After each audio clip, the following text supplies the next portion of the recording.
For the first consoles you ever owned, Pat and Ian, what were the first games you got for them? All right. Well, mine are known because I did a Chris's video a few years back that when I got my Nintendo, it was a version of Super Mario Brothers. It was that set. And then my uncle, for some reason, got me Ikari Warriors and Spy Hunter. And then shortly thereafter, the next year, I believe, my father bought me Top Gun because he loved the Top Gun movies, so it was really for him. And then, still perplexing to this day, Double Dribble.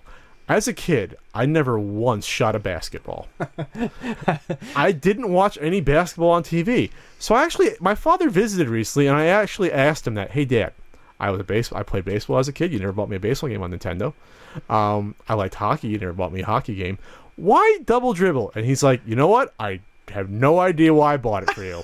He had no response, which was actually, it was almost like the only answer. Yeah. Otherwise, what are you going to say? I'm a bad parent, doesn't know what my kid likes? You know, like, so those are really the first run of games I got, I'd say, within the first year, were like those games. Maybe someone told him it was popular. Maybe it was on sale. But at least Spy Hunter was the game I played. It was like the original arcade game I liked, and either he remembered that and told my uncle, you know what I mean? So at least for Spy Hunter, that was one I loved as a kid. So like that one was good. For me, at least for my NES, it was, which was I believe the first system I owned.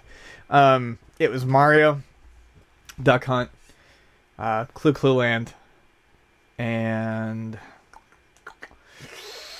Red Racer maybe.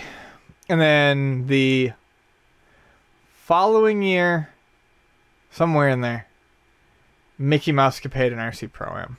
That's a nice mix. Those are the games that I remember owning initially for my Nintendo, and I loved every one of them.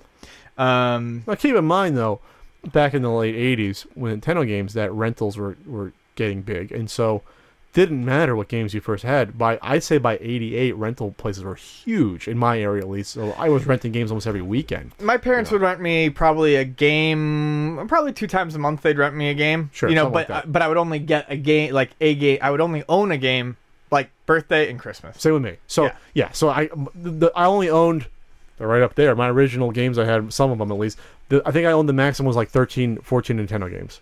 Was all I ever owned as a kid, but rentals were abundant and great back then. Borrowing from my friends, and playing over your friend's house. See, we talked about that on, I believe, the last podcast. Like, borrowing and lending today is nothing, but man, I can't tell you. I mean, my street was packed with kids. I can't tell you how many times we'd be outside, and then the day's coming to a close, and we're about to go in and eat dinner and play some games and do our homework and go to bed, and it's like, well, what do you have? I have Rampage.